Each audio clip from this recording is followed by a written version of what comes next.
Hello, I'm Ollie and this is Criminolly, where I talk about crime, pulp, horror, that kind of thing. Today, sooner than expected, I've got another book haul for you.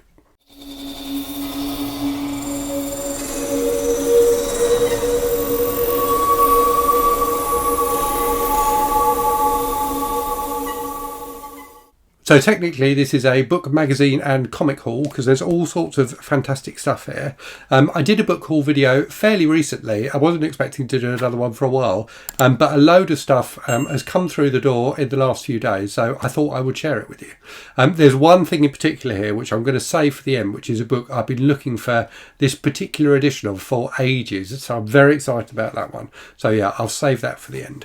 So let me go through what I've got. So let's do the magazines first.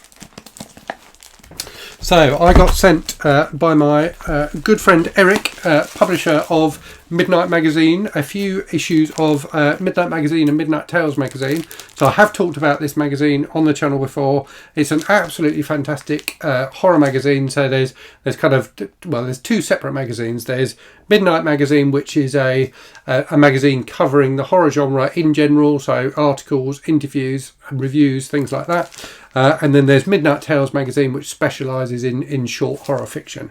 So as I say, I've got four copies of, or four issues of those various magazines, which Eric kindly sent to me. So we've got this one, so Midnight Magazine number 9, and they do a fantastic job always with the covers. I really do think they're phenomenal. Midnight Magazine number 8. Midnight Magazine number 6, and apologies for the ever so slightly saucy cover there. And then Midnight Tales magazine number 8. So really looking forward to diving into all of these. Midnight Magazine and Midnight Tales magazine are always a lot of fun. So also kind of in the magazine vein, although it is kind of a book, we've got Men's Event Quarterly number 8. Sent to me by the publisher Bill Dice. So Men's Event Quarterly, I've read a few of the things they put out and they're always fantastic. So they cover, or they basically reprint stories and articles from old kind of pulpy men's adventure magazines from the 50s and 60s. And they do them in these themed quarterly editions now. So this is the Hitman edition. So articles, stories, things like that about hitmen. So you've got one here, for instance, I was Al Capone's Hatchet Man. But they include wonderful things like vintage adverts that would have been in the magazines. So there's an advert here for a replica hand grenade and things like that. And also like covers and things like that. So like some of the illustrations in here are just stunning. I absolutely love this kind of thing. So very much looking forward to reading this. So elements of it are more salacious than others, shall we say. But yeah, always really entertaining, the Men's Adventure Quarterly stuff. I do recommend digging into it if you like that kind of thing. You can get their stuff on Amazon, so definitely worth a look. Okay, so a couple of things I bought for myself as well. I'll get on, well, I'm saving that one thing for last, but let me do these two first. So as people may know, I've been reading the Blood on the Tracks manga series. So I've got the next 2 volumes I need of that, so volume 7 and volume 8. An absolutely fantastic series, very disturbing, but thoroughly enjoying it.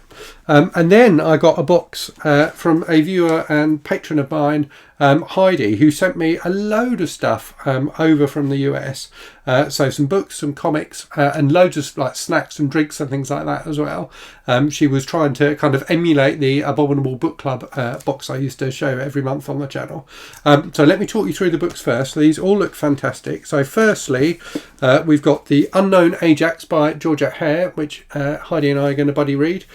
So Georgette Hare is a very well-known historical novelist in the UK, but I think in the US as well. So this is originally from the 50s. I've always wanted to read Georgette Hare. She's an author my grandmother used to read, so I've always kind of been aware of her and slightly intrigued by her. So yeah, really looking forward to reading that. And then a couple of sci-fi novels I think one's a novel and one's a short story collection by C.J. Cherry. So Sunfall and what's this one called? Serpent's Reach. So fantastic kind of vintage sci-fi covers there. We then got a mystery novel, Written in Fire by William L. D'Andrea, which looks really good as well. So it looks like a kind of railroad mystery. So looking forward to that. And then this one, which Heidi really recommended, so by a Californian author, I think, called Cage Baker. So this is In the Garden of Eden. So the first novel in a series of novels Baker wrote, set in a universe where they talk about the company.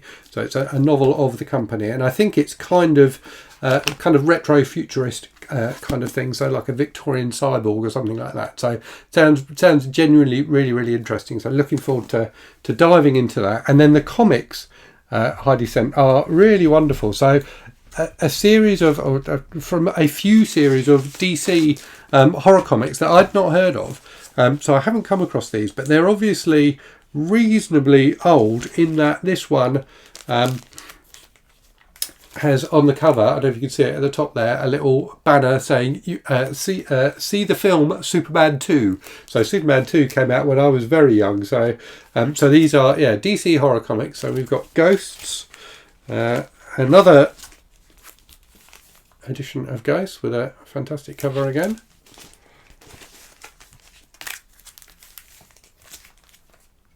Another one there. So I've got no idea what these are about. I don't know if they are like short stories in the kind of Tales from the Crypt vein, or if there's something slightly different. This cover is particularly good, I think. And we've got The House of Mystery presents I, Vampire. Another one from The House of Mystery. So yeah, I will read all of these and report back at some point. Oh, here we go. We've got a bit of mermaid action on that one. This one seems to have a werewolf teacher, which is an interesting concept. Oh, this is a very good cover. Kind of zombie type thing going on there. And actually it says on the front there, 3 frightening tales, which makes me think maybe this one is very much in the kind of EC Comics vein. So yeah, really looking forward to all of those, both the books and the comics. So thanks again for those, Heidi. Right, so that brings me to the final thing then, which is a book I've been looking for a copy of this for ages, and in particular I've been looking for this edition. So there's a couple of other editions which are much easier to come by. So there's an American hardcover, and I'll put pictures up. So the American hardcover's got like the most boring cover ever, and then there's a paperback which has got a more interesting cover but not as spectacular as this cover. So the book is called The Shrewsdale Exit, and it's by John Buell. And it describes itself on the cover as a virulent gut clencher, violent and terrifying. Anyway, this is the cover that I've been hanging out for.